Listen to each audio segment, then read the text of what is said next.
श्रीनाथ स्वामी महाराज यांच्या परमकृपाशीर्वादामुळे श्रीमद भागवताच्या चिंतनाकरता आपण या ठिकाणी एकत्र जमला आहात. हे आपल्यासाठी अत्यंत भाग्याचा विषय आहे. पूर्वसुकृत असल्याशिवाय भागवतामध्ये मन नाही लागत. भागवतात येऊ शकता तुम्ही, भागवतात येण्याकरता फारसं कष्ट नाही, पण भागवतात मन लागण्याकरता मात्र पूर्वपुण्य हवं. अपेक्षा करतो आपल्याजवळ या पूर्वपुण्याचा संचय असावा, जेणेकरून आपण या ठिकाणी या भागवत श्रवणाकरता एकत्र जमलात. नेमकं भागवत ऐकायचं तरी कशाला, हा प्रश्न घेऊन आपण शेजाऱ्या पाजाऱ्यांना विचारलेल्या या प्रश्नाचं मनामध्ये चिंतन करत करत इथपर्यंत येऊन पोहोचला. आपल्या मनामध्ये भागवत ऐकायची इच्छा असावी, कदाचित आहे असं पण म्हणूया. परंतु आपण रस्त्याने निघालात, बऱ्यापैकी भारतीय पोशाखामध्ये यजमान सोडला तर सर्व महिला मात्र भारतीय पोशाखात आलेल्या आहेत. यजमानाने सुद्धा भारतीय पोशाखात असायला हवं. आणि येताना तुम्हाला सर्वसाधारण सर्वसामान्य सर्व मंडळींनी तुमचा पोशाख पाहिला हा प्रश्न विचारला. कुठं निघाल्या? भागवताची मिरवणूक आहे, भागवताला निघालो असं होय. रिकाम तिकडे गेस का? आवडली घरातली कामं, परिवाराच्या सगळ्या जबाबदाऱ्या पार पाडून भागवत ऐकावं. पहिला परिवार, दुय्यम भागवत. भागवत काय होतच राहतात, महाराज लोक काय दरवर्षी येतच राहतात, म्हणून त्याकरता काय संसाराच्या जबाबदारी सोडायची असतात. आणि ऐकून काय होतं, हो तुमच्याजवळ वेळ आहे बाई म्हणून तुम्ही जाता भागवत ऐकायला. आम्हाला आमच्या घराच्या कामकाजातनं फुरसत मिळत नाही, आम्ही फार व्यस्त असतो. आणि मुख्य म्हणजे आम्ही पापी नाही ना. ज्यांना पाप साफ करून घ्यायचं आहे, धुवून घ्यायचं आहे, त्यांनी जातो भागवत ऐकायला. आम्हाला काय गरज आहे? आम्ही पापही करत नाही आणि पाप धुवून घ्यायला भागवतही लावत नाही. तुमचं बरं आहे बाई, पाप करायलाही मोकळे आणि धुवून घेण्याकरता आहेच भागवत तुमच्याकडे. असे नानाविध प्रश्नांना उत्तर देत देत तुम्ही लोक इथपर्यंत नक्कीच येऊन पोहोचला आहात. आणि तुम्हाला सर्वसाधारण मंडळी या प्रश्नांना विचारतेच. मग खरंच तुम्हालाही पण हा प्रश्न पडला असेल की आम्ही जातोय खरं भागवत ऐकायला, पण हे भागवत आहे कशाकरता? काय होतो भागवत ऐकून? आणि मग या प्रश्नाच्या उत्तरामध्ये शोध घेत प्रश्नाच्या उत्तराचा गुंतलेलं मन तुमचं भागवतापर्यंत येऊन पोचलं. पण इथे ते स्थिर नाही. आलं शरीर इथपर्यंत आलं, मनाला बरोबर घेऊन यायचा प्रयत्न करतोय. जेवढं जमलं तेवढं येतं, नाही आलं तर पुन्हा ते घरी जातं. आपल्या बरोबर जसं कुत्रं असतं, घरमालक निघाला का मागं कुत्रं निघतं. स्वस्त मालक बसलाय पाहिलं की पुन्हा कुत्रं फिरून येतं. पुन्हा डोकून बघ, आहे का मालक इथं? हो आहे. थोड्या वेळ बसतं, पुन्हा निघून जात. मन वढाय वढाय उभ्या पिकातलं ढोर, इथे हाताला हाताला केली येते पिकावर. मनाची स्वाभाविक अवस्था इंद्रियांचा उपभोग घेणे ही आहे. बुद्धीची स्वाभाविक अवस्था शरीराचा उपभोग घेणे ही आहे. अंतःकरण चतुष्टयातल्या चित्ताची अवस्था शरीराचा उपभोग घेणे ही आहे. आमच्यातला जो अहंकार आहे याची सुद्धा स्वाभाविक अवस्था शरीराचा उपभोग घेणे. एकंदरीत तुमच्या शरीराच्या आतील जेवढे काही गुणधर्म आहेत हे सगळे शरीराचा उपभोग घेण्याकरता आहे. आणि म्हणून विचार शरीर कधी मनाचं ऐकतं, कधी बुद्धीचं ऐकतं, कधी चित्ताचं ऐकतं, कधी आपल्या अहंकारामध्ये होरपळलं जातं. मनाची ही अवस्था शरीराच्या कडनं जिथपर्यंत पेलवली जाते तिथपर्यंत शरीर ही अवस्था पेलवतं. आणि जेव्हा शरीरावर मनाकडनं खूप सारे अत्याचार होऊ लागतात तेव्हा विचार ते शरीर व्याधीग्रस्त होतं. मनामध्ये काय काय धर्म आहे तो संकल्प विकल्पात्मकम मनः. संकल्प आणि विकल्प करणे हा मनाचा गुणधर्म आहे. मला हे हवं हवं, मला हे नको नको, मला हे पाहिजे, मला हे नको, मला याची आवश्यकता नाही, हे असंच का केलं, हे असंच का नाही केलं, हे असंच करायला पाहिजे होतं, असं केल्याने बरं झालं इत्यादी जेवढे द्वंद्व हा सगळा मनाचा. बुद्धी निश्चय करणे हे असे म्हणजे असेच, असे होत असेल तर ठीक. सर्वसामान्य लोक म्हणतात मला पटलं तर मी उद्यापासून वागवण्याला येईल, मला जर त्या बुवाचं पटलं नाही तर राम राम, मला माझ्या घरात खूप काम आहे. बुवा काही बोलतो म्हणजे तुमच्या बुद्धीला पटलं ते तुमचं खरं, तुमच्या मनाला पटलं ते तुमचं खरं, जे तुमच्या चित्ताला सुखावलं ते तुमचं खरं, जे तुमच्या अहंकाराला चोजवत नेलं ते तुमचं खरं. म्हणजे तुमचं खरं हे पार्शली खोटं आहे, कारण ते तुमच्या अंतःकरणाला रुचेल पचेल ते तुम्ही करणारी मंडळी बनतात. अशा वेळेला मनुष्याला यथार्थ ज्ञानाचा कधी बोध नसतो, कारण तुमचं मन हे संस्काराने बनलं. जैसा खाए अन्न वैसा होय मन, जैसा पिये पाणी वैसे होय वाणी. तुमचं मन बनलंय ज्या अन्नापासून, जे अन्न खाऊन ते अन्न शुद्ध नाही, तो मन शुद्ध कसे? त्या अन्नावर संस्कारच नाही. पिझ्झा बर्गर खाण्यामध्ये गुंतलेलं मन, त्याच्यातला चिकट तार बाहेर नाही निघणार तर अजून काय होईल? म्हणून जर अन्नापासून मन बनताय, अन्नापासून शरीर बनताय, अन्नाच्या आश्रयाने शरीराच्या आश्रयाने बुद्धी राहते आहे, त्याच्याच आश्रयाने चित्त राहत आहे, त्याच्याच आश्रयाने जर तुमचा अहंकार आहे, तर हे सगळेच्या सगळे अन्नावर पोचले जाणारे सगळे तुमचे गण आहेत. आणि जर हे अन्नावर पोचले जातात, हे जर अन्न शुद्ध नाही तर हे शुद्ध कसे? दुसरा प्रश्न असा, यांच्यावर संस्कारच नाही तर यांना सत्य कळेल कसे? तिसरे, शरीर ज्यापासून बनलं त्याचा जो पूर्वकर्म सुकृत भाव आहे आणि मागच्या जन्मीचे आमचे कर्म, ते जर सगळे महापुरुषाचे असते तर आम्ही इथे कशाला बसलो असतो? वेगळाच नसतो गेलो, महापुरुष नसतो बनलो, संत नसतो बनले. ज्या अर्थी ते आमचे मागच्या जन्मीचे कर्म साफ सुधरे नाही, त्या अर्थीच तर आम्ही सुखदुःखाच्या चक्रव्यूहाचे प्राणी बनलेलो आहोत ना. म्हणजे ते पण खरं नाही. मग आमच्या जवळची साधनं जर इतकी तुटपुंजी आहे, बरे थोडासा धक्का लागला तर अंगावर मच्छर सहन होत नाही, एवढा आमचा देहाभिमान टिपूर आहे की अंगावर जर मुंगी चालायला लागली, फिरायला लागली, कानाच्या भोवताल जर मच्छर गुणगुणायला लागले तर आम्हाला सहन नाही होत. आम्ही लागलीच बॅग घेऊन फटाफट मारायचा प्रयत्न करू. आमचा देहप्रेम इतकं तीव्र आहे की आम्हाला आमच्या शरीराला दुःख देणाऱ्या कोणत्याही वस्तूंच्या विषयी प्रेमभाव असणं संभवतच नाही. इतका जर आमचा अहंकार तीव्र आहे तर आम्ही भगवत भक्त कसे? आणि जर ते आम्ही नाही आम्हाला भागवत कळेल कसे? मग आम्हाला भागवत कळण्याकरता आवश्यक असणारी आमची साधनच उपलब्ध नाही. आम्हाला सगळा अध्यास आहे, अध्यास. वेदांत शास्त्रामध्ये याला अध्यास म्हणतात. अध्यास म्हणजे अभिमान. कसला कसला अभिमान? देहाभिमान. माझा सुंदर देह आहे, मी देखणा आहे. ऐश्वर्याभिमान, माझ्याजवळ भरपूर धनसंपदा आहे, ऐश्वर्य आहे, याचा अभिमान. एक स्वस्वरूपाध्यास, स्वकर्माध्यास, मी फार कर्तृत्ववान आहे, माझ्यासारखा कोणी कर्तृत्ववान नाही, हा अभिमान. त्याच्यानंतर वंशाभिमान, मी उत्तम खानदानीत पैदा झालो आहे, माझ्यासारखी कोणाचे खानदान नाही, एकदम प्युअर ब्लड, त्याचे अभिमान. आपल्या संतानाचा अभिमान, फॉरेनला गेलाय, स्कॉलर आहे, त्याचा पण अभिमान.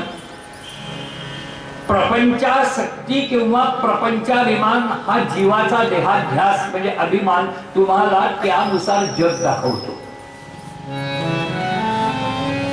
जर तुम्ही दुःखी असाल तर तुम्हाला जग दुःखी दिसायला, आणि तुम्ही सुखी असाल तर तुम्हाला जग सुखी वाटायला. जसे तुमची चित्तभाव त्याप्रमाणे तुमच्यासाठी जग.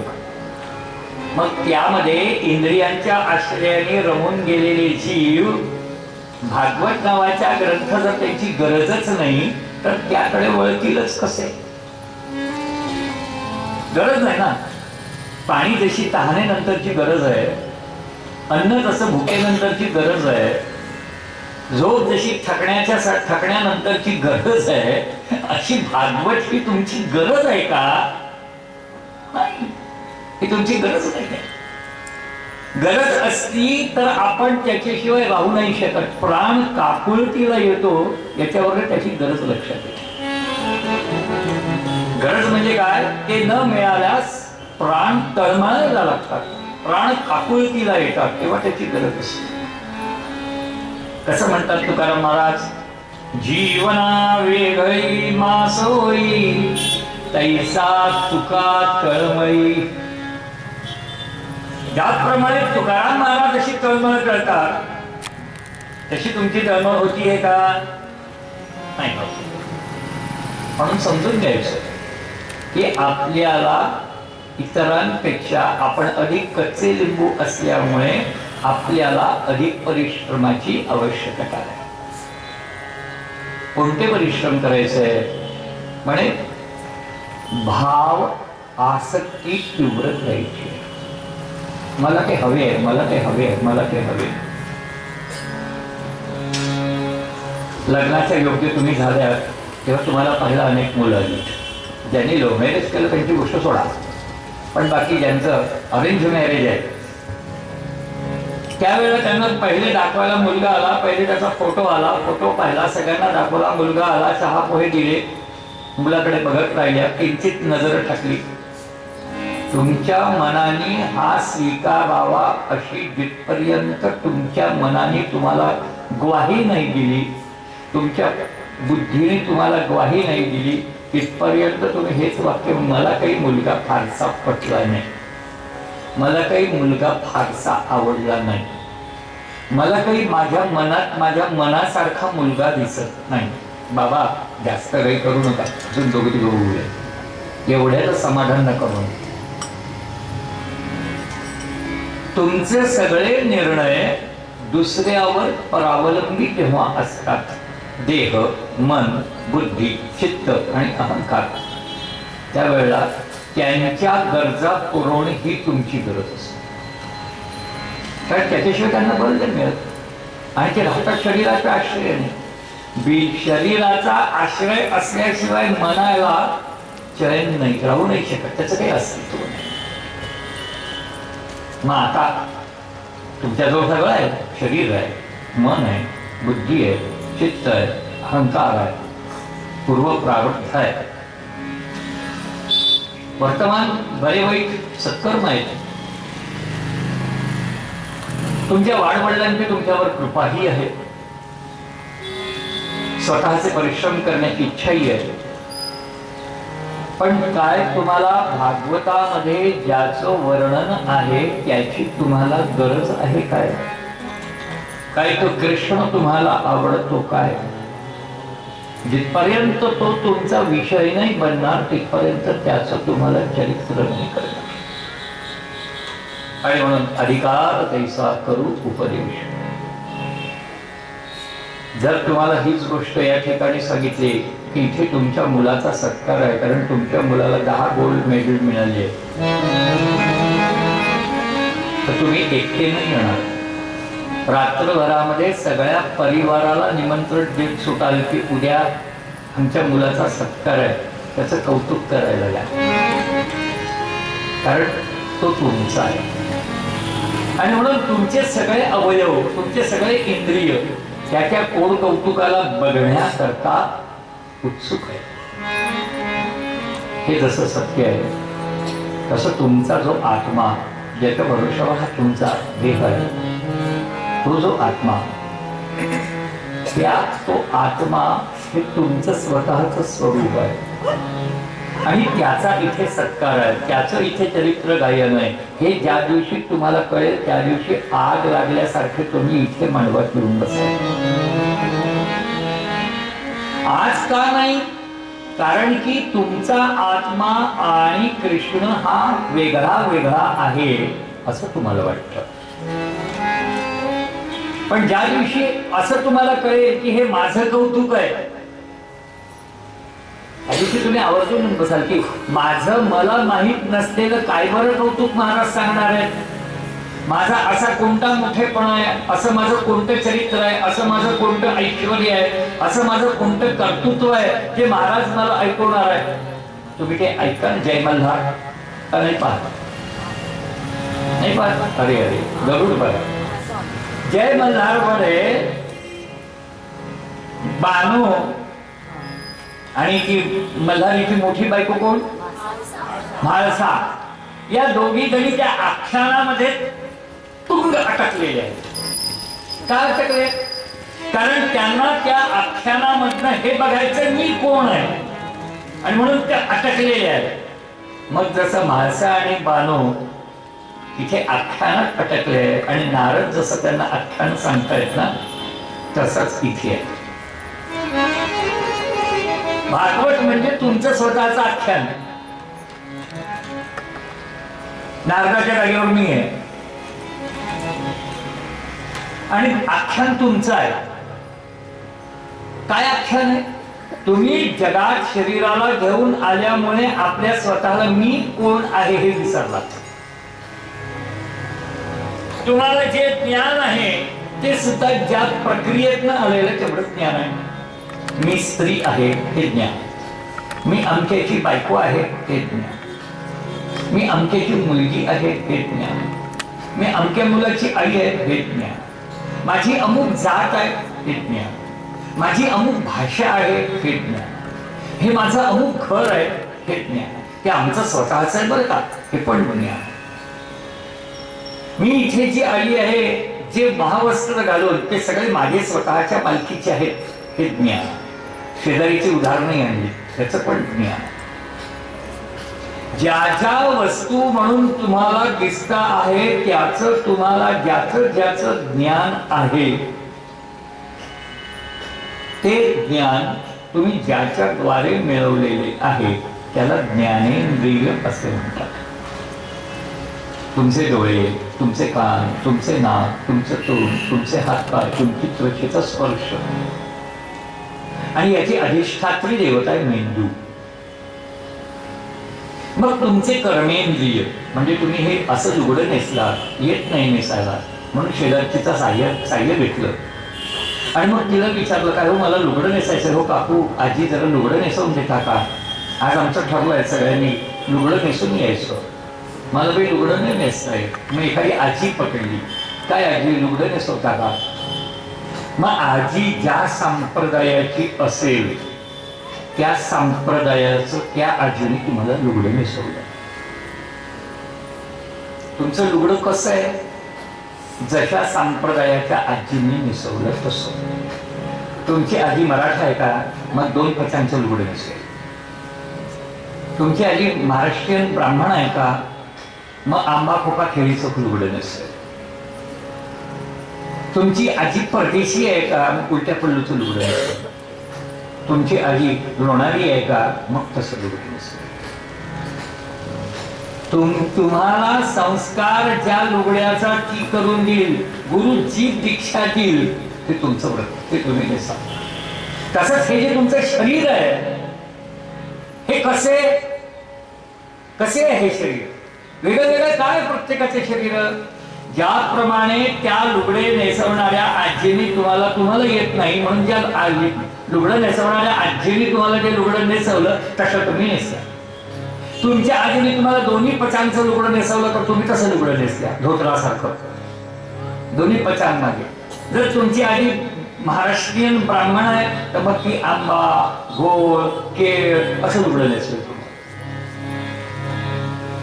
जर तुमची आजी तुम्हाला आजीच नाही, लुगडं नेसवायला कोणी मार्गदर्शक नाही, मग आता काय कराल?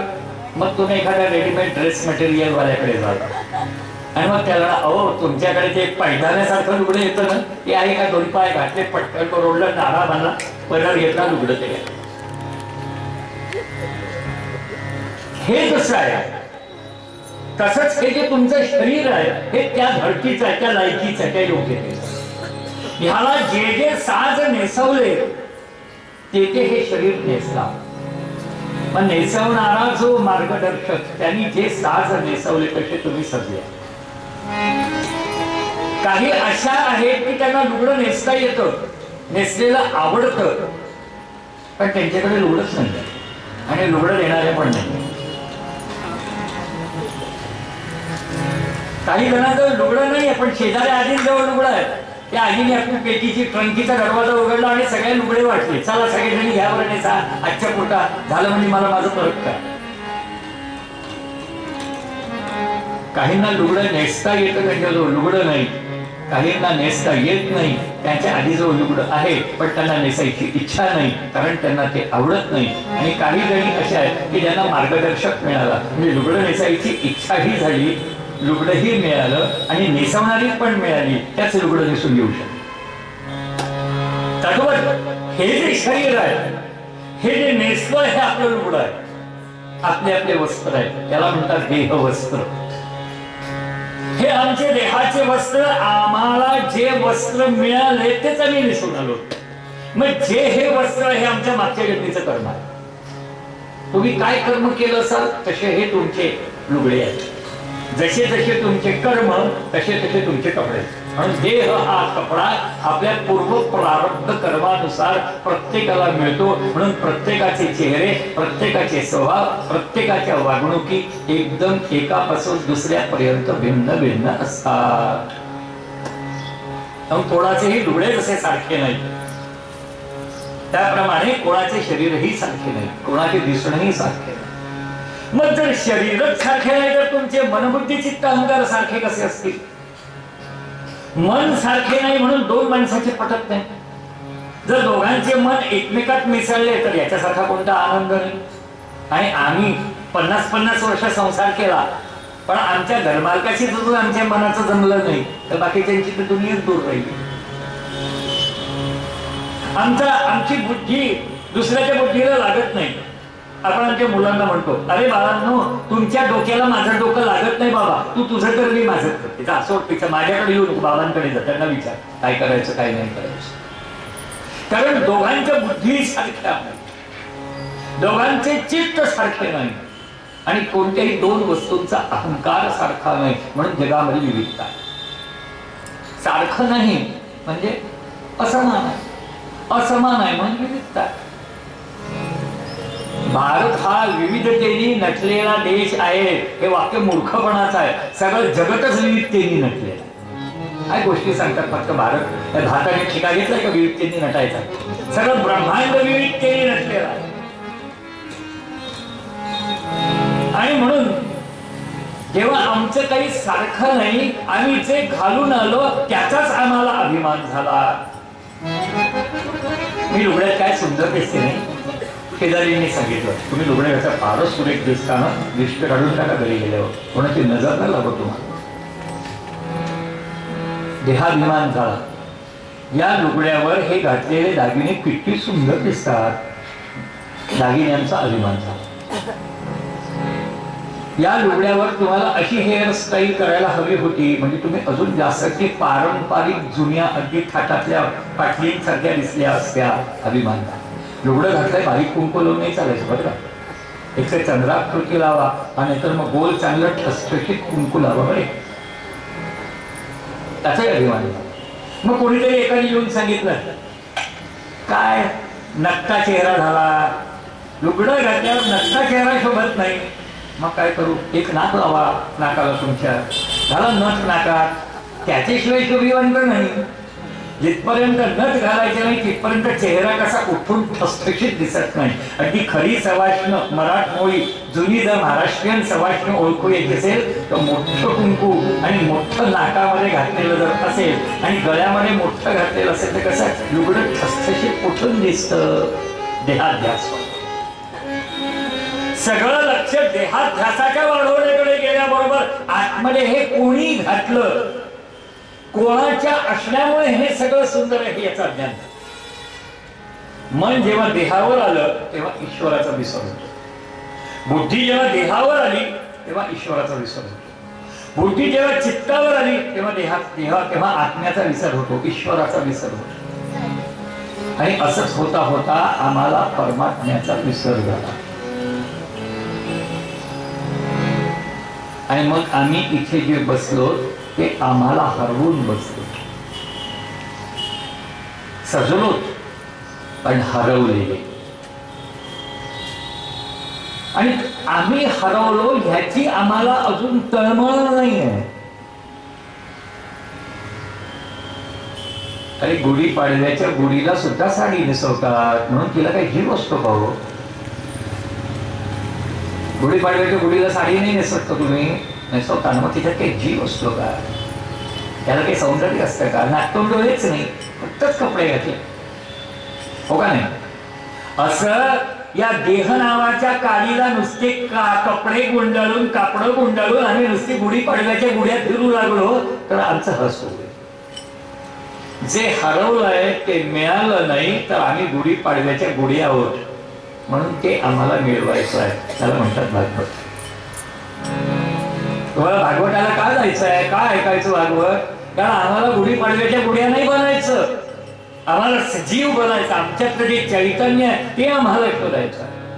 हे सगळं कर्तृत्व असलं की पोशाख शोभतात, कर्तृत्व नसलं की नाटकाचा नट बनतो. अरे समजा आता या ठिकाणी एखाद्या माणसाने राजाचा मुकुट वगैरे असं सगळं घालून आलं तर तुम्ही त्याला काय म्हणाल? चला या या अगदी खरे खरे राज्य आले असं म्हणाल का? तुम्हाला गॅरंटेड माहिती आहे स्वतंत्र हिंदुस्थानात आता राजा नावाचा कोणी प्राणी राहिला नाही, आणि राहिला तरी हा असा राहणार नाही जसा इथे आलाय. त्याच्यामुळे हा नाटकातला नट आहे. हे ज्ञान झाल्याबरोबर तुम्ही त्याच्याकडे नटाच्या दृष्टीने बघाल.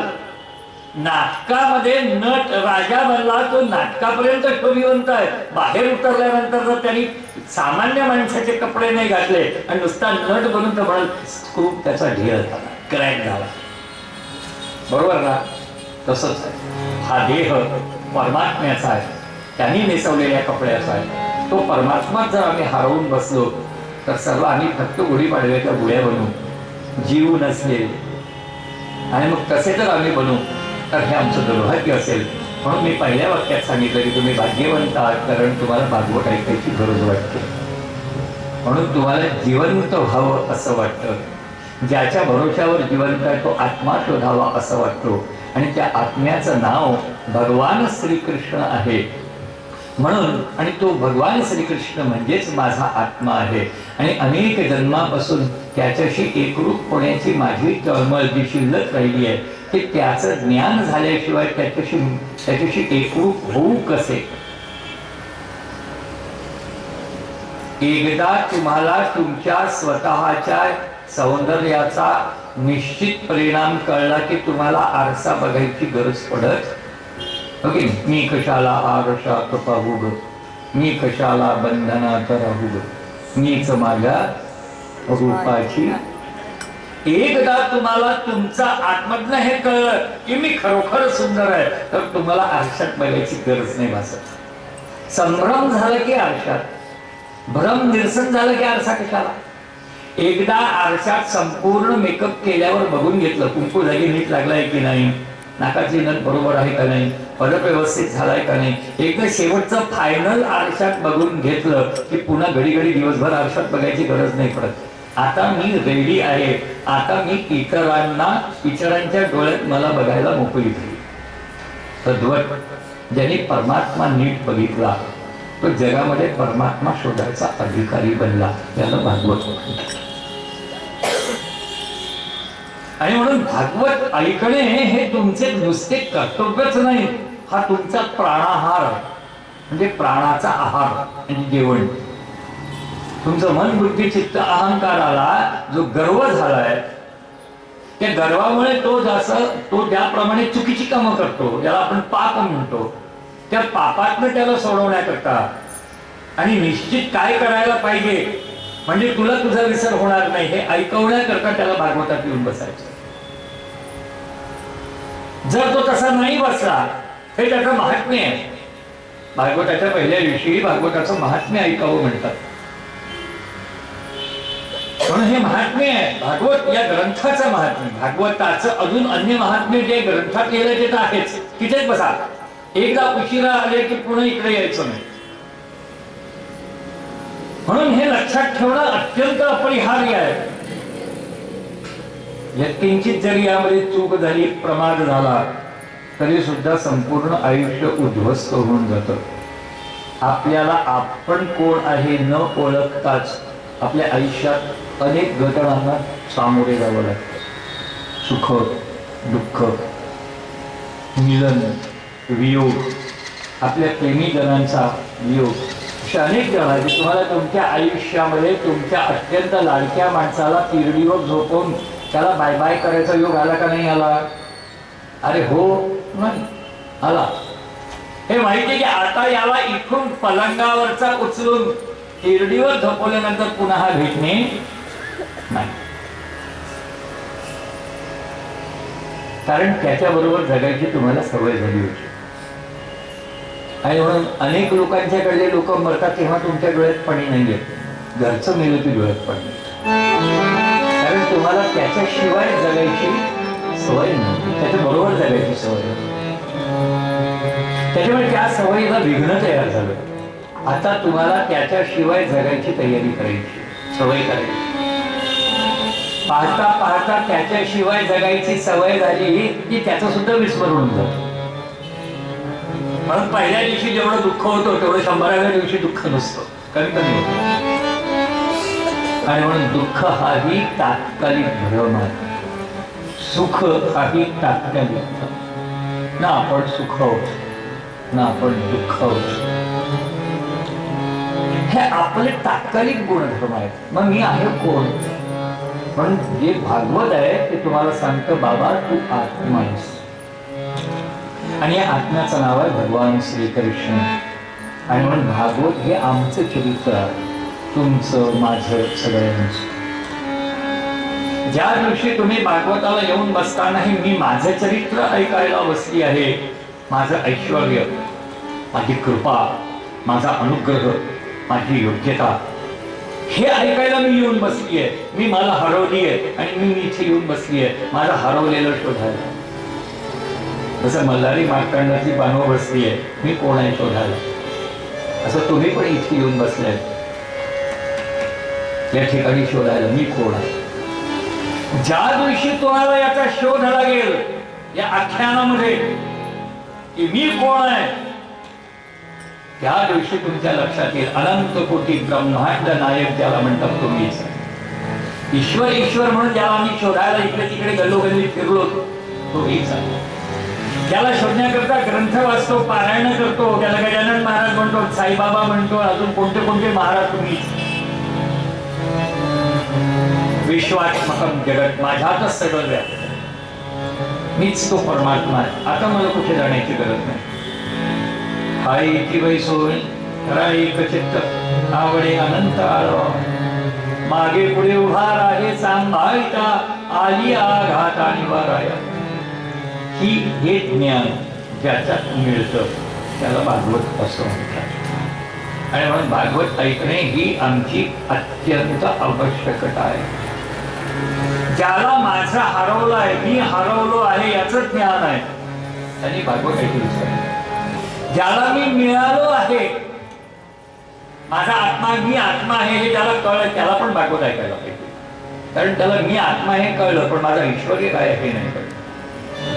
ज्याला हे कळलं की मी स्वतःच अनंत कोटी ब्रह्मांड नायक आहे, तरी सुद्धा त्यांनी भागवत ऐकायला पाहिजे. काय ऐकायला पाहिजे? कारण मी अनंत कोटी ब्रह्मांड नायक, माझे कार्य काय आहे, माझी जबाबदारी काय, कर्तृत्व काय, मी काम काय केलं पाहिजे मला कळलं, म्हणून भागवत ऐकलं. भागवत याकरता देवाने सुद्धा ऐकवलं. तुम्ही हे गैरसमज नका करून घेऊ की भागवत फक्त माणसाने ऐकायचं. देवांनी सुद्धा भागवत ऐकायचं. कारण देव सुद्धा आपला स्वस्वरूप कधी कधी विसरून जातात. कोणी एखादा दीन दुबळा हात जोडून देवापुढे उभा राहिल्यावर कधी कधी देव हा माझं नेहमी भजन करणारा नाही आहे अशा अभिमानामध्ये त्याच्यावर कृपा करायचं विसरून जातात. देव म्हणतात, हा माझ्या मंदिरात आला, मला नमस्कारच नाही केला, खाली हात आला, नारळ नाही फोडलं, माझ्या पेटीत पैसे नाही टाकले, मान नाही झुकवलं, चप्पल बाहेर नाही काढली, जा मी कृपा नाही करणार. म्हणजे देवाला सुद्धा त्याचा देवपणाची आठवण करून द्यायला सुद्धा भागवत ऐकावं लागतं. भक्तांनी भागवत ऐकायचं, देवानी भागवत ऐकायचं, सामान्य माणसांनी भागवत ऐकायचं, त्याचबरोबर हे भागवत पशुपक्षाधिकाऱ्यांनी सुद्धा ऐकायचं. कारण ते ज्या कर्मामुळे पशुपक्षी झाली आहे त्या कर्मात्म त्यांची मुक्तता भागवत श्रवण केलेली होती. त्या वृक्षवल्लींनी झाडांनी सुद्धा भागवत ऐकायचं. कारण ज्या कर्मामुळे यांना वृक्षयोनी प्राप्त झाली आहे, भागवत श्रवणाला गेलो त्यांना आपल्या स्वरूपाचा बोध होईल. तो स्वरूपाचा बोध झाल्यावर ते आपले प्रपंच प्राण त्याग करतील, आपल्या मूळ स्वरूपाला प्राप्त होतील. पण भागवत सगळ्यांनी ऐकायचं. भागवत हा असा ग्रंथ आहे याचा सर्वांचा अधिकार आहे. फक्त ऐकणाऱ्यांची जितकी प्रामाणिकता असेल तितकं त्यांना फळ मिळेल. म्हणून इथून गेल्यावर एका वेळ मिळालं की ती मल्हारी मार्कंडची सिरियल नियमित बघित जा. त्यामध्ये मानवाच्या जागेवर स्वतःला ठेवून पाहायचा, माणसाच्या जागेवर स्वतःला ठेवून पाहायचा. आम्ही कष्ट आहोत. देवा स्वतः जगदंबा पार्वती असून माणूशी कशी भांडते, जशी काही पृथ्वीवरची एखादी बाई दुसऱ्या बाई बरोबर भांडावी अशी. आपलं स्वस्वरूप मनुष्य हरवला की मनुष्य विकाराच्या अधीन जातो आणि पापी बनतो. त्याच्यामुळे पापी माणसांच्या पापावर भागवत दया करतो, दया, क्रोध नाही करत. आम्हाला पापाची अडचण होते म्हणून आम्ही त्याचा तिरस्कार करतो, भागवत तिरस्कार नाही करत. भागवत का नाही तिरस्कार करत? ते याकरता नाही करत भागवत तिरस्कार, कारण की त्याला त्याचे सगळे पाप त्याला धुवून घ्यायचे म्हणून. म्हणून या भागवतामध्ये काय आहे? पाप निरसनाची कथा. कोणाच्या? तुमच्या, आमच्या, जगातल्या सगळ्या देह धारण करणारे जीवांची, अगदी दगड गोट्यांच्या सुद्धा. कारण ते सगळे अश्मजीव आहेत, जीव आहेत पण अश्म अवस्थेत. म्हणून सगळ्यांच्या आवडीची कथा आपण श्रवण करायला भागवत महात्म्य ऐकतो. या भागवताच्या महात्म्याचा पहिला श्लोक इथून आपण भागवताला आरंभ करूया. सच्चिदानंद रूपाय विश्वोत्पत्त्यादि हेतवे तापत्रय विनाशाय श्रीकृष्णाय वयं नमः.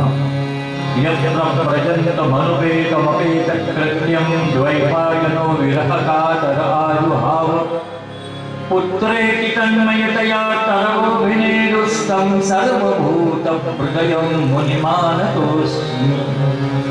नैमिषेऽमि स्मूतमासीमभिवाद्य महामतिं कथामृतरसास्वाद कुशलशौनको ब्रवीत.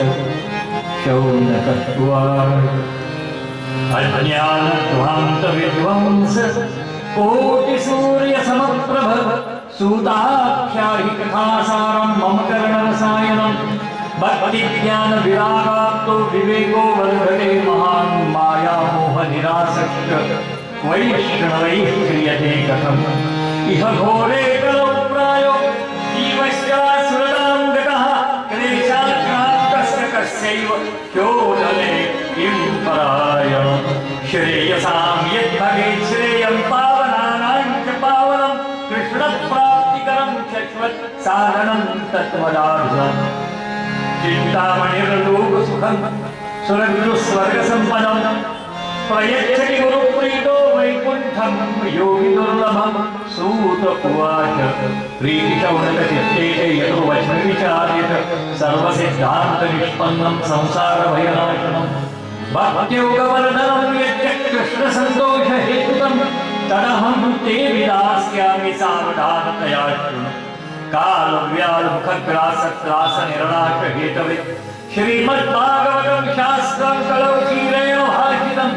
एकस्मात् परं किञ्चित् मनश्रुत्यै न विद्यते. जन्मान्तरे भवेत् पुण्यं तदा भागवतं लभेत्. परीक्षिते कथा वक्तुं सभायां संस्थिते शुके सुराकुम्भं गृहीत्वैव देवास्तत्र समागमन्. महात्म्याला आरंभ झाला. बहुत करून आपल्याला भागवत ऐकताना संस्कृत ऐकायची सवय नाही, कारण ती भाषा येत नाही.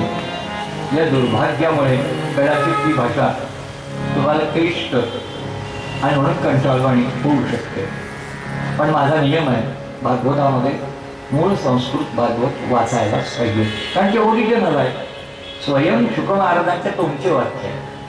त्याच्यासमोर माझ्या तोंडच्या वाक्यांना किंमत आहे का? त्यांच्या तोंडचे वाक्य निघाले म्हणून माझ्या तोंडून वाक्य निघतात आहे. ते निघाले नसते तर हे निघाले असते का? आणि म्हणून मूळ संस्कृत तुम्हाला समजत नसलं तरी श्रद्धापूर्वक ऐका, कारण तेच खरं भागवत आहे, जे तुमच्या कानातून हृदयात गेल्यावर श्रीकृष्ण तुमच्या हृदयावर विराजमान होते. आणि त्याचा तिरस्कार करून आम्हाला कथा ऐकायला पाहिजे होत्या, आम्हाला ते समजत नाही म्हणून संस्कृत नको वाचायला, अशी चुकीची मागणी कृपा करून करू नका. तीच मागणी करा की आम्हाला याबरोबर ती पण ऐकवा. परमात्मा सच्चिदानंद स्वरूप आहे. आता तुम्हाला स्वस्थ चित्त भागवत ऐकायचं जर असेल आणि पूर्ण दिवस म्हणजे समाप्तीपर्यंत प्रामाणिकपणे भागवत ऐकायचं असेल तर हे भागवत ऐकण्याचे काही नियम आहेत. नियमाशिवाय काही होत नाही. तुमच्या घरामध्ये तुम्ही संसार करता आहात, तुमच्या घरात संसारामध्ये तुमचे नियम आहेत. डोळे चपला कुठे ठेवता? स्वयंपाकघरात. स्वयंपाकघरात ठेवता काय? तुमचे नियम आहे. जोड्या चपल्याच्या रॅकवरच जोड्या चपला ठेवाव्या. टावेल बैठकीत आणून अंडरपॅन्ट बनियान बैठकीत आणून ठेवायचे नियम आहे काय तुमच्या घरात? नाही आहे ना. ते जिथे असतात तिथे ठेवणे हा नियम. ताट वाट्या पेले गडवे भांडे भाजी पाला कांदे बटाटे बैठकीत आणून ठेवायचे नियम आहेत का तुमच्या घरात? नाही ना. ते जिथे ठेवायचे नियम आहे तिथेच ठेवताना मग तसं भागवताचे पण नियम. जसं तुमच्या घराला सजवायचे, तुमच्या घराचे तुम्ही करून दिलेले जसे नियम आहे आणि त्यानुसार तुम्ही ते ठेवता, मग तुम्ही तुमच्या घरामध्ये आल्यानंतर तुमचे घर कसे याच्यावरून तुम्ही कशा यायचा स्वतःला. घर स्वच्छ याकरता ठेवावं की घर स्वच्छ आहे आणि त्यांनी प्रसन्न वाटतो, हे सामान्य ज्ञान झालं. पण घरामध्ये घुसल्यानंतर जिथली वस्तू तिथे आहे यावरून त्या घरातल्या बाईच्या स्वभावाचा पता लागतो की बाई कशी आहे. संडासामध्ये सगळं पिवळेच करालेले आहेत, बाथरूम सगळी चिकट झालेली आहे, पाय पडला तर घसरून नक्कीच पडेल, असेल बिचाऱ्याला दात तुटून पडतील, नाही तर कंबर तर नक्कीच मोडेल असं त्याचं बाथरूम आहे. त्याच्या घरामध्ये झुरळं फिरतायत. स्वयंपाकघराचा डब्बा उचलला की झुरळं तयार आहेत, असं ज्याचं घर आहे. कणकीच्या डब्यात अळ्या झाल्या आहेत. सगळ्या ठेवलेल्या बरण्यांमधल्या धान्यांमध्ये सोंडे फिरतायत. तुम्ही काय म्हणाल की फार बाई नेटकी आहे. कांदे बटाटे टोपलीत चढतायत, त्याचा वास सुटलाय, ते गिलगिलीत झाले आहेत. ती बाई फार आदर्श आहे, नाही उत्तम संसार करते असं म्हणा हो नाही. सोमवार पासून रविवार पर्यंत दररोजची केलेली भाजी ज्या बाईची एका वाटीत फ्रीज मध्ये मिळते, उरली भाजी ठेवली फ्रीज मध्ये, उरली भाजी ठेवली फ्रीज मध्ये, उरली सोमवारची भाजी, मंगळवारची भाजी, बुधवारची भाजी, गुरुवारची भाजी, शुक्रवारची भाजी, शनिवारची भाजी, रविवारची. मग काय करायचं? रविवारी सुट्टी आहे, सगळे खाणारे हजाळ सगळ्या वाट्या रिकाम्या करायच्या, त्याच्यामध्ये कणिक टाकायची आणि 7 दिवसाचं आठवड्याचं खाली पीठ करायचं. वा, असा त्याचा संसार आहे. त्याच्या संसारात प्रसन्नता नाही, त्याच्या संसारात आरोग्य नाही, त्याच्या संसारात मनशांती नाही, त्याच्या संसारात बरकत नाही. हा जसा तुमचा धर्म आहे संसारिकांचा, तसा आमचाही धर्म आहे. श्रीमद भागवत आमचा संसार आहे. कोणी कुठे कसं बसावं याचा नियम. जिथे पहिल्या दिवशी बसाल तिथे संपूर्ण दिवस तुम्हाला बसावं लागेल आणि पूर्ण संपेपर्यंत बसावं लागेल. आज तुम्ही जिथे बसला आहात, जागा भागवत ऐकायला आपली जागा मुकरर केली आहे, पक्की केली आहे. तुम्हाला पूर्ण भागवत संपेपर्यंत तिथेच बसायचं. You cannot change your seat. तुम्हाला आपल्या आसनात बदल करता येणार नाही. एक पहिला नियम. दुसरा नियम अजून त्याच्यासोबत आहे, भागवताला तुम्हाला पाठ जागवून लावून जाता येणार नाही. कारण भागवत हे अनंत कोटी ब्रह्मांड नायकाचं वाङ्मय चरित्रच नाही तर वाङ्मय स्वरूप आहे. आणि म्हणून परमात्म्याला पाठ दाखवण्याला नरकाशिवाय दुसरी गती नाही. म्हणून भागवताला त्यांनीच आहे ज्याला पूर्ण भागवत ऐकायचं. ज्याला अर्ध्यातनं भागवत सोडून जायचंय त्यांनी बाहेरच्या गल्लीनी बसा.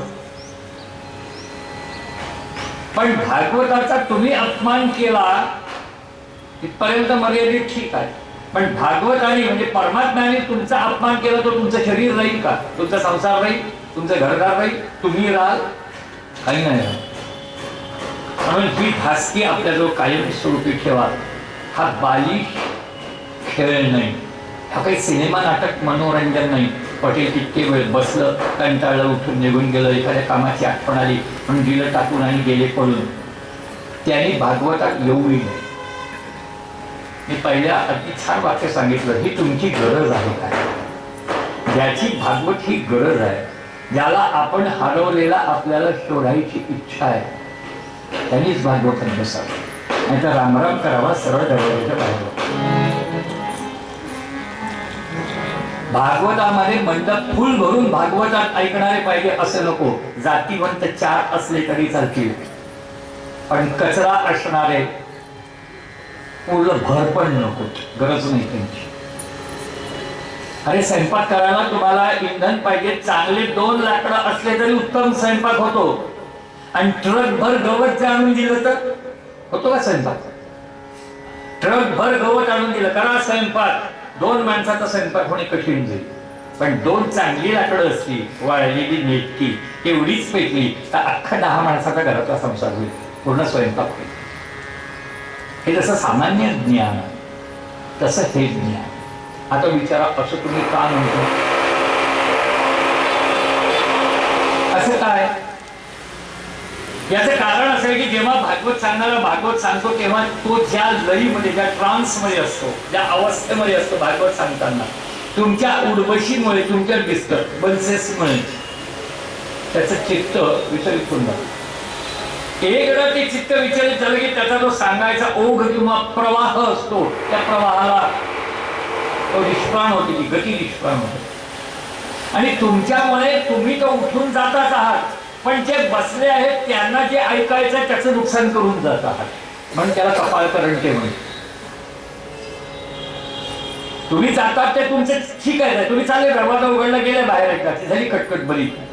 पण जे बसले आहेत त्यांना जो ऐकवणार आहे त्याचं जर अनुसंधान तुटलं तर जे बिचारे ऐकायला बसले आहेत त्यांचं तुम्ही नुकसान करून गेलात. कारण की सांगणाऱ्याचं चित्त विचलित झालं ते ऐकणाऱ्याचं नुकसान. आणि एकदा जर त्याचं चित्त विचलित झालं आणि सांगणाऱ्याचं चित्त विचलित झालं, ऐकणाऱ्याचं नुकसान झालं, ते काही जाणार भरपाई करून देत नाही. म्हणून याला म्हणतात कॉमन सेन्स. काय म्हणतात त्याला? आपण माणूस आहोत, आपले नियम आहेत, काही सभ्यता आहेत आपली. तुमच्या घरात कसं जोडे घालून स्वयंपाकघरात आलेला माणूस तुम्हाला आवडत नाही ना? का आवडतो? आवडतो का? जोडे घालून स्वयंपाकघरात आलेला माणूस तुम्हाला जसा आवडत नाही तसंच माझं पण आहे, हा माझा संसार. आणि याच्यामध्ये कोणत्या नियमाने कसे वागावे, कोणी कसे वागावे याचे मी ठरवल्या जाणारे नियम आहेत. त्या नियमाचा भंग होऊ नये. उदबत्त्या आणायच्या नाही. उदबत्त्या या हिंदूंनी जावयाची वस्तू नाही. उदबत्त्या लावल्याने देव प्रसन्न होत नसतो. उदबत्त्या ह्या प्रेतापुढे लावतात. ते प्रेत द्रव्य. जसं आपल्याला मुसलमान लोक बुतपरस्त म्हणतात, मूर्तीपूजक, तसे मुसलमान लोक हे प्रेतपूजक आहे, मुर्दापूजक. म्हणून त्यांच्याकडे सगळ्या मजारी असतात. मुसलमान लोक कोणाची पूजा करतात? मेल्या मुर्दाच्या मजारीची पूजा करतात. आणि म्हणून त्यांच्या त्या देवाला उदबत्त्या हव्या. तुमच्या देवाला उदबत्त्या नको. कारण उदबत्तीमध्ये बासा आहे आणि बाशे ही स्मशानात जळतात. तुम्हा लोकांना स्मशानात जायची सवय नाही, त्यामुळे तुम्हाला माहित नाही. पण माणसांना नक्कीच माहिती. जरी 2-4 म्हातारीची बसली असते तरी स्मशानात नक्कीच 5-10 वेळा जाऊन आले आणि तितके वेळा जाऊन त्यांनी हे बघितलंय की स्मशानात तिरडीचे जो 2 बाशी असतात ते प्रेत पेटवल्यावर त्याच्यावर जाळायचे असतात. हो का नाही? नाही म्हणा, हो म्हणा. हा, म्हणून बासे आपल्याकडे चुलीत आंघोळ करायला, पाणी तापवायला सुद्धा बाशाचा उपयोग करीत नाही. बासा हा जळाऊ लाकूड नाही.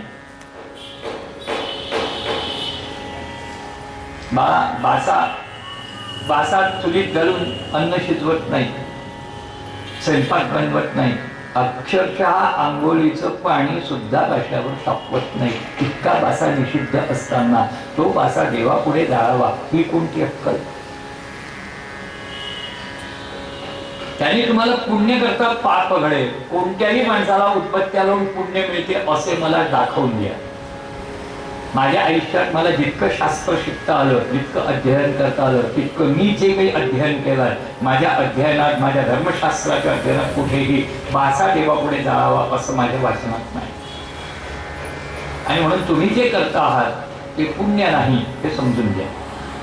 क्रमांक 3, बासा जाळणे हा निषिद्ध आहे म्हणून आम्हाला उदबत्तीचा राग आहे. एवढ्यावरच आम्ही थांबलो नाही. तुम्ही म्हणाल की आमच्याजवळ ते चिकट मेणाच्या बनवलेल्या उदबत्ती आहेत, ते आम्ही पिटतो, त्याचाही खूप धूर होतो, छान चिकट निघतात आणि शेवळासारखे चिकट. त्या लावल्या की सुद्धा आम्ही पिटवू, देवपूजा करू, तो पण चालणार नाही. कारण ईश्वरापुढे नेहमी पवित्र वस्तू अर्पण असाव्या. धर्माने अथवा शास्त्राने ज्यांना पवित्र म्हटलं आहे अशाच वस्तू देवांना समर्पित होतात. ज्या वस्तूंना समर्पण करण्याची धर्माने आज्ञा दिली नाही, शास्त्राने परवानगी दिली नाही, त्या वस्तू तुम्हाला देवापर्यंत नेता येणार नाही.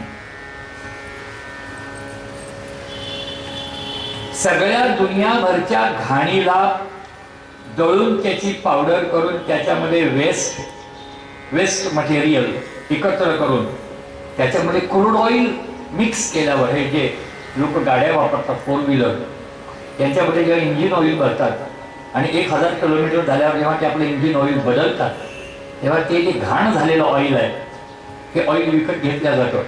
घटक घाण ज्याच्यामध्ये कार्बन पक्की जाऊन बसली आहे. जसे आपण श्वासोश्वास घेतो आणि जेव्हा आपण नाकाचा श्वास सोडतो तेव्हा आपण कार्बन डायऑक्साईड बाहेर सोडतो, तसं की गाडी सुद्धा बाहेर कार्बन सोडते. ती कार्बन त्याच्यात डिपॉझिट झालेली असली की ते जे ऑइल आहे त्या क्रूड ऑइल, त्याला इंजिन ऑइल म्हणतात, ते बदलावं लागतं. जर 2-5 हजार किलोमीटर गाडी फिरली की ते इंजिन ऑइल बदलून घ्यावं लागतं. ते जे गटर झालेलं इंजिन ऑइल आहे, काळं कुळकुळीत डांबरासारखं, ते या कचऱ्याच्या पावडरीमध्ये मिसळून ती तुमची चिकटपट्टीची उदबत्ती किंवा अगरबत्ती बनते. तुमच्या नागपुरातच बनते. MIDC मध्ये जा, कैलास अगरबत्ती नावाचा कारखाना आहे, जाऊन बघून या. आता तुम्हाला एवढा पत्ता घ्या, आता म्हणे तो कुठे ते सांगितलं, MIDC मध्ये जाऊन या. कुठे जा ते सांगितलं. कैलास अगरबत्तीचा कारखाना आहे. कैलास उदबत्ती त्याची बनते. गुजराती माणूस आहे. त्याचा मामा, काका, बाबा, दादा, आजा कोणा तो मोठा संत होऊन गेला. आता परवाच मेला तो गुजरात्यांचा महाराज जलाराम बाप्पा. काय असं कोणते बाप्पा म्हणतात, कोणते बाप्पा माहिती आहे? जलाराम बाप्पाच्या नंतर इथे नागपूरचे जलाराम बाप्पा म्हणून जे प्रसिद्ध होते गुजरात्यांचे मोठे संत आहेत, नुकतेच मेले ते गुजराती लोकांचे. त्यांचा तो बाचा पुरताना कोणी आहे. त्याच्यापासून ते कैलास साबण पण बनतो, कैलास सोप, कपडे धुवायचा साबण. त्याच्यापासून कैलास कापूरवट्टी, कापराच्या बाटक्या, त्या पण त्याच्याच आहेत. मी त्याच्या कारखान्यात जाऊन आलो आहे आणि म्हणूनच मी एवढं जाहीर सांगतो, पत्त्यासहित तुम्हाला सांगतो. तात्पर्य सांगायचं हे, देवापुढे दुसरी घाण जळू नये. जर तुम्ही 1 उदबत्ती जळली तर 40 सिगरेट फुकल्याचं जेवढा दोष आहे, कार्बन तयार होते घाण, तेवढी त्या एका उदबत्तीने तयार होते. आणि म्हणून त्याच्यामुळे आपण वातावरण प्रदूषण करतो आणि घरामध्ये लहान मुलांना, मोठ्या माणसांना दमा, अस्थमा आणि कॅन्सर होण्याची मदत करतो आहोत. वस्तुतः दारू सोडावी याकरता जशा महिला जागृतीने जसे मंच बनवून दारूचे दुकान बंद करवले, तसे या फॅक्टऱ्या सुद्धा बंद करायला पाहिजे.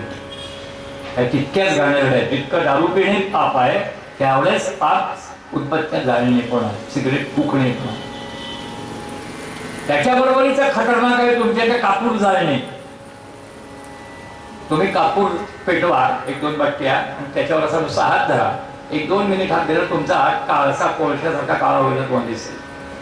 जे बाहेर पडतं ऑब्स्ट्रॅक्ट जे बाहेर पडत आहे ते आहे कार्बन. आणि कार्बन हे वातावरण प्रदूषण करणार आहे. वातावरण जितकं ऑक्सिजनने भरलेलं असेल तितकं वातावरण हेल्दी असतं. जितकं वातावरणामध्ये कार्बनचं प्रमाण वाढेल तितकं आम्ही याची गणित जास्त होतो. सकाळी उठल्यावर उत्साही नाही राहत. का नाही राहत? कारण की आम्ही जी हवा घेतो, अशुद्ध हवा विरळ होते ती वर जाते. आम्ही वर सिलिंग फॅन लावतो आणि अशुद्ध हवा पुन्हा खाली प्रेशरने मागवतो आणि ती विपरीत झालेली हवा श्वासोश्वासाने आम्ही हात घेतो आणि आमच्या शरीराला नाना प्रकारच्या व्याधीला आम्ही आमंत्रण देतो. म्हणून घर प्रदूषित नसावं वा जगत प्रदूषित नसावं, आपण राहतो ते स्थान प्रदूषित नसावं, आमचं शरीर आतून प्रदूषित नसावं. हे सगळ्या व्याधीची जननी आहे. कोणत्याही प्रकारच्या रोगाची जननी आहे. म्हणून रोगमुक्त करायची इच्छा असेल तर अशा प्रकारे किमान देवापुढे तरी घाण वस्तू जाळू नका. अगदी त्याच्याही वर गेला तर मी असं म्हणेन देवाला नैवेद्याला पेढे बर्फ्या सुद्धा टाकवू नका. पेढे खाऊ नये, खाऊ घालू नये. हॉटेलच्या जेवढ्या स्वीटमार्ट्सच्या मिठाया आहेत त्या आपल्या जागेवर स्वतः तुमच्या मृत्यूचं सामान आहे. तुमच्या इतकं दूध तयार होत नाही, इतकं तूप तयार होत नाही, इतक्या गायी आहे. जेवढे दुधाची पूर वाहतात, जेवढे दह्याचे पूर वाहतात, जेवढे तुपाची पूर वाहतात, जेवढे लोण्याचे पूर वाहत आहेत सध्या, जेवढ्या मिठाया बनतात, जेवढ्या बंगाल्या मिठाया बनतायत, जेवढा खवा तयार होतो, इतके जनावर ठेवले का तुम्ही का कापून खाल्ले आतापर्यंत? खाऊन कापून तुम्हाला टोपल्यावर शेण ना मिळेल तुम्हाला तिथे सडा टाकायचा म्हटला तर. आणि एवढं दूध कुठून मिळायला लागलं तुम्हाला? एवढं दूध लोणी खवा कुठून मिळायला लागला तुम्हाला? आकाशात टपकतो काय? त्या झाडांमधून मिळतो. ही सगळी दुनियाभरची घाण एकत्रित केलेली तुम्हाला प्राप्त होते आहे. आणि म्हणून घरी आपल्या हाताने निसर्गापासून बनवलेल्या वस्तूंचा देवाला नैवेद्य करा, ज्याच्यात भेसळ नाही, ज्याच्यात घाण नाही. आणि म्हणून शिरा जरी देवाला दाखवायचा कणकीचा दाखवा, आपण रव्याचा दाखवा. रवा तुम्ही घरी नाही बनवला. जे तुम्ही घरी बनवलं त्याचे पदार्थ देवाला द्या, जे तुम्ही घरी नाही बनवलं. कारण तुम्ही मृत्यूचं सामान वाटता. नाव त्याचं प्रसाद ठेवला. प्रसादाच्या रूपाने आपण काय वाटतोय? काय वाटतोय? मृत्यूचं सामान, रोगी बनायचं सामान वाटतोय. आणि ते चटकदार वाटतंय, खायला प्यायला जिभेला गोड लागतात. मग पिझ्झा असू द्या, बर्गर असू द्या, अगदी अंगाला लावायचा साबण असू द्या, तोंडाला लावायचं लिपस्टिक असू द्या, डोक्याला लावायचं तेल असू द्या. एकूण एक वस्तू आज शरीराला, मनुष्याला वापरण्यासारखी नसलेली माणसाला वापरायची सवय लागली आहे. भाग नाही पाडलं कोणी, म्हणजे तुम्ही सवय लावून घेतली आहे आपली चमडी वाचवायला. तद्वत या भागवताचे पण नियम आहेत. या भागवताला जर प्रदूषित होऊ द्यायचं नसेल तर गरजवंतांनी बसा, पाठ दाखवून जाऊ नका, आपल्या नियमित आसनांवर बसा, येताना उदबत्त्या आणू नका. येताना काही आणायचंच असेल तर फक्त तुळशी किंवा फुलं इतकीच वस्तू आणायची. यापेक्षा कोणतीही वस्तू आपल्या बरोबर आणायची नाही. उदबत्त्या, कापूर वगैरे काही भानगड नाही आणायची. भरपूर तुळशी आणा, जेवढ्या आणायची, कारण ती निसर्ग आहे. फुलं आणा, निसर्ग आहे, चालेल. आणि अनैसर्गिक वस्तू काही आणू नका. हा, संयोजकांना प्रसादाच्या निमित्ताने जर धान्य हवं असेल ते त्यांना आणून घ्या, त्यांचं त्यांच्या जागेवर घेऊन घ्या. त्या भागवतासमोर त्याचं प्रदर्शन नको. तुम्ही तुमचं आणा, घ्या. त्यांना त्यांच्या कोठी घर तयार करा, त्यांच्या कोठी घरात त्यांचं त्यांना जे प्रसादाला पाहिजे ते त्यांना तुम्हाला जे देणे ते द्या. पण संपूर्ण शारीरिक मानसिक शुद्ध असणे हे भागवताचं प्रथम महात्म्य, हा अधिकार आहे, त्याच्याकडे लक्ष ठेवा. भागवत श्रवण करत असताना एकमेकांना स्पर्श होणार नाही असे बसा. आपण जेव्हा भागवत ऐकायला बसतो तेव्हा एकमेकांना स्पर्श होणार नाही याची दक्षता घ्या. भागवताला बसत असताना आपण सगळ्या माणसांनी एका आसनावर बसू नये म्हणून घेताना आपण आपलं आसन या चटयांवर टाकून त्यावर बसायचा. भागवत श्रवणाला बसत असताना आपली शारीरिक शुद्धी असावी म्हणून आहार विहार व्यवस्थित नियमित ठेवून भागवत ऐका. खूप उपाशी राहू नका, खूप जेवू नका, अल्प पाणी पिऊ नका आणि खूप पण पाणी पिऊ नका. घरनं रागावून भांडण करून संतापून भागवताला येऊ नका. हातपाय मोडत, हातपाय आपटत, शिव्या देत, आदळ आपट करत भागवताला येऊ नये. भागवताला येऊन बसायचं असेल प्रसन्न चित्त येऊन बसा. अशांत स्थितीत भागवत श्रवण होत नाही. कारण इथे बसलो तरी आठवण तेच येतं, तो मला ते बोलला, मी त्याला ते बोलायला पाहिजे होती, आता मला घाई होती म्हणून मी त्याला बोलले नाही, आता भागवतून जाऊच दे घरी, काढतेच चांगली तिची, असं होऊ देऊ. पण त्याच्यामुळे तुम्हाला घरी जाईपर्यंत इथे भागवत ऐकायला मिळणार आहे. फक्त तेच ते डोक्यात फिरत राहील की मला घरी गेल्यावर त्याची सटक काढायला काय बोलायचं. भागवत कानावर आणि मग तुम्ही तुमचं स्वतःला फसवा. आयुष्यभरामध्ये आम्ही जितके काही दोष केलेले आहेत, पाप केलेले आहेत, त्या सगळ्याचा मोठा दोष आहे आम्ही आमच्या स्वतःला फसवतो. सगळ्यात मोठा दोष काय आहे? आज आम्ही असे दुःखी का? आम्ही आम्हाला फसवलं. जगाला फसवलं गोष्ट निघाली, तो बाजूला झाला. दुसऱ्याला ज्याला फसवतो तो फसवलं, तो एकीकडे निघून गेला. पण त्याला फसवत असताना जेव्हा तुम्ही स्वतःला फसवलं, तुम्ही तुम्हाला सोडून तर नाही ना, मरेपर्यंत तुमच्या सोबत आहे. तुम्ही स्वतःला घेऊन शरीर पडेपर्यंत स्वतःला घेऊन चालणार आहात तुम्ही का? तुम्ही वेगळे आणि शरीर वेगळं होणार आहे?